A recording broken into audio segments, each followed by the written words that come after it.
Hi, it's Paul Clifford, and welcome to this short series of video tutorials, just taking you through Designer from A to B perspective. Okay, so start to finish, let's get you up and running as quickly as possible, creating ebooks and lead magnets. Now, first of all, you should be familiar with this dashboard. Okay, so this is where all your projects are created, and within each project here there are various icons depending on what license you have. So if you have a pro license, then there's the 3D cover generator, which we'll cover in a later video.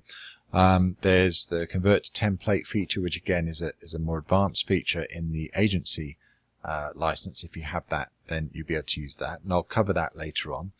But the main things that you would want to use is when the open, so in other words to open the project, or you can just click on the project, and open as a PDF. So if you already created a PDF for one of your ebooks, then you can always go back and access it here. You don't have to go into the project and regenerate it. Okay, and also this one, project versions history, which is really useful because whenever you're in a project and you click save, then we create a new version of that project for you. So if you make a mistake, then you can actually go back here and you can call a version up, a previous version, and revert back. So you can go back another version. Very, very useful feature. So first of all, though, let's just take you from the start. So let's assume you've just logged in, and I've got a blog post here fun enough, on the Designer blog, okay, and it's called The Anatomy of a High Converting Lead Magnet. Alright, so this is the post, and it's mainly text. There's an image there. You scroll down, there's another image, and another one there. Okay, so let's grab the URL. So I'm just going to copy that to my clipboard, go back into Designer and click Create New Project. Put the URL in there and click on Next. Now, just before I do that, there's another button here called Import Manually, and this is where you can copy and paste content into an editor. Let me just show you that. And so if for some reason the import fails, so perhaps sometimes we can't read a website, then you can still copy and paste it all into here. Add a title, add the URL, so where the site came from, and you can still be able to create an ebook from your content. But for now, let's just go back a step and just use the standard import. So, as I said, click Next, and it's now going to pop up a whole list of templates for you to choose from. Okay, and you can choose any template you want because they're all customizable. But what we've done is set up some templates with some default colors and themes, so you can get started straight away. So I'm just going to click on the Sydney template here, and I'm going to call this Demo 1. So I click on Create, and so what it does now is it opens what we call the Builder. And the Builder is the tool that we create these projects with. And here it is opened now. Okay, so this is the blog post title, The Anatomy of a High Converting Lead Magnet. It's put the standard image from the templates, this cover image here, and we'll show you how to amend that later on. And as you scroll through, okay, each page has a header and a footer. Okay, and what I'll do is I'll whiz through the document first and just check that it's pulled in everything okay. So there's the images, and there's another image further down. There it is. And another one further. There we go. So you can see everything's been pulled in nicely. And let me just talk you through a few things that you can do here. So first of all, what I suggest is ensure you're happy with the font, okay, the default font for the main content. And if you're not, what you can do is go to the left here and click on Themes, and you can select a different font combination. So if I click on United, for example, everything changes now to a different font style, right? And this one has orange links. So if there's a link in your document, it has an orange link. If I want a dark look, perhaps white on dark, then I can click on that, and you can see everything's been converted to white on a dark blue. If I go to Space Lab, then that's black on white, but it's a light gray this time. Okay, So you can go through and click on any of these until you're happy with the standard font that's been chosen there. So let's stick with this one for now. And so the next thing to do really is just to clean up the content. And so first of all, the heading there is in black, which normally would be fine, but the problem is because the background color is also dark, then you lose the contrast, right? So I can make that white, okay, or I can change the background color. So let me show you how to do both. So first of all, if you click on the heading, okay, and I can see it's selected by these little dots appear around whatever it is I selected. So that's now selected, and it's come up here and it's called heading, okay. And so I want to change this font to a white font. So what I do is I go to the left here, and it's automatically selected the heading, and this is my navigation here, div container heading. And then I can scroll down, I go to text style. If I open that box, then I can see the text color. This is the text color that's been set up here. And so I can click on that box, and that pops a selection of colors.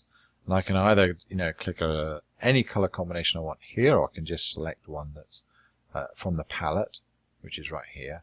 Once I click on that, it sets it straight away, okay. And so if I click on choose, then I can scroll down, I can see that throughout the whole document that's been set up.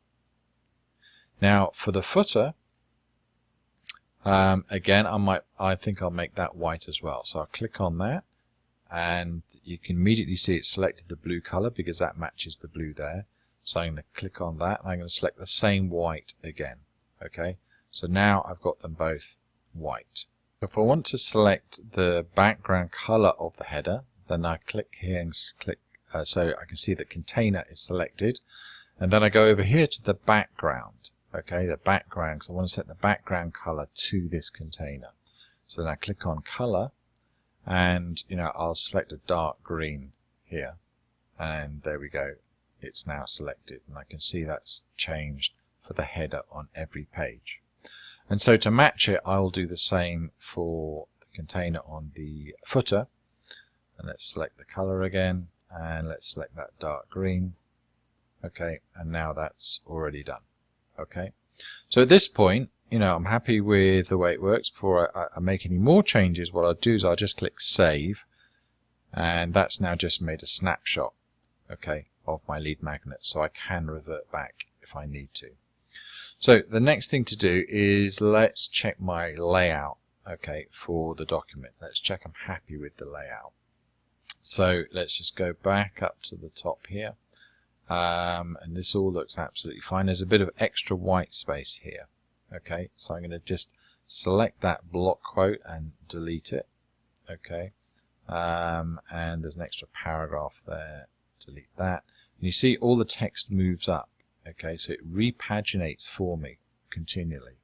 So I can just see that now looks all neat and close and tidy.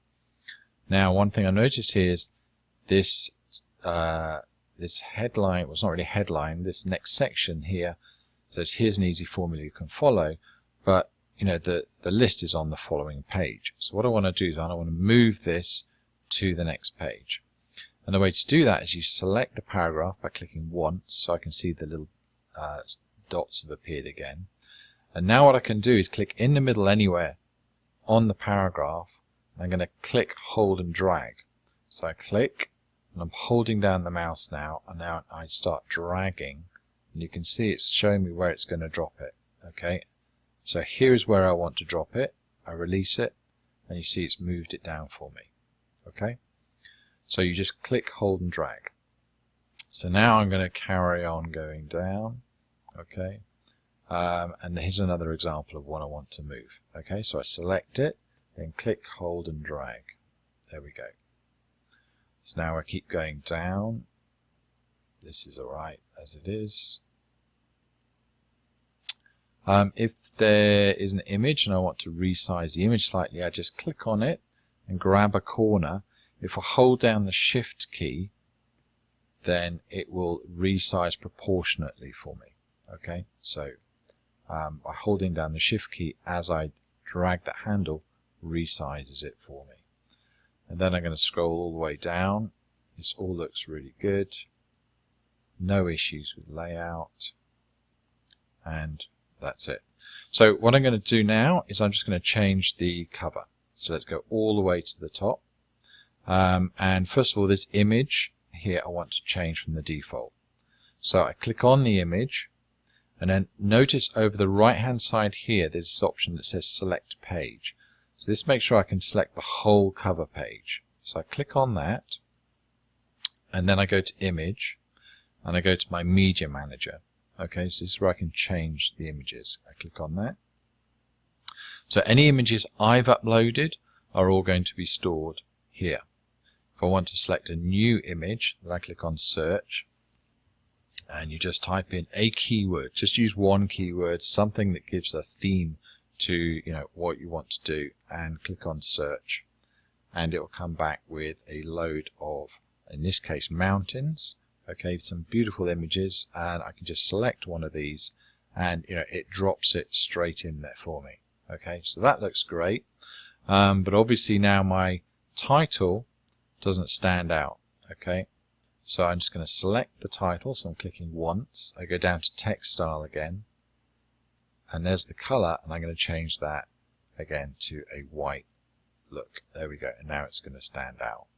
The other thing I've noticed, this box is too big now, so I'm just going to click on it once, and I'm just going to shrink it by clicking here and slowly just moving that up, and that's it, I'm done.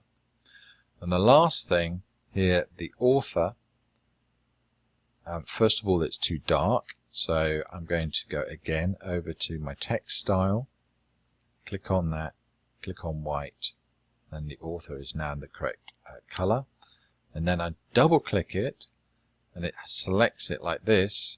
Now I can just type in my name.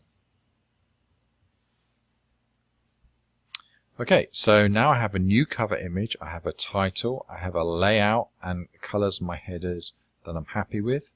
I'm going to click save, and then I'm going to generate my my book now. And to do that, I go over here and click on publish, and this will now generate the PDF for me, and it will pop up in a new window, and here is the link to the PDF. Here is the actual PDF itself, all generated, all paginated and laid out really nicely. And what I need to do now, if I want to use that or upload that somewhere, then I can just save that. I can do file, save as, and then save that as a PDF on my disk. Okay, or I can just give this link to someone, and if I want to share this with someone else, I can just email this link directly out to someone. Okay, so that is a simple A to B, how to create an ebook really easily.